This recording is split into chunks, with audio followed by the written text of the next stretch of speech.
দেবী সরস্বতীর পুষ্পাঞ্জলি দেওয়ার সময় সাধারণত ৩টি মন্ত্র পাঠ করা হয়। নিচে সহজভাবে মন্ত্রগুলো দেওয়া হল। প্রথম ও দ্বিতীয় পুষ্পাঞ্জলি মন্ত্র। এই মন্ত্রটি প্রথম ও দ্বিতীয়বার ফুল দেওয়ার সময় পাঠ করা হয়। ওম সরস্বত্যৈ নমো নিত্যং ভদ্রকাল্যৈ নমো নমঃ বেদ বেদাঙ্গ বেদান্ত বিদ্যাস্থানেভ্য এব চ এষ সচন্দন পুষ্প বিল্বপত্রাঞ্জলি ওম ঐং সরস্বত্যৈ নমঃ। তৃতীয় বা শেষ পুষ্পাঞ্জলি মন্ত্র। তৃতীয়বার পুষ্পাঞ্জলি দেওয়ার সময় এই বিশেষ মন্ত্রটি পাঠ করা হয়।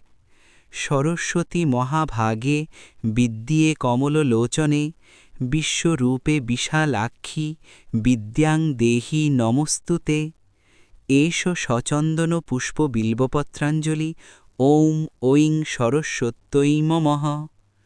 প্রণাম মন্ত্র। পুষ্পাঞ্জলি শেষে দেবী সরস্বতীকে প্রণাম করার সময় এই মন্ত্রটি বলতে হয়।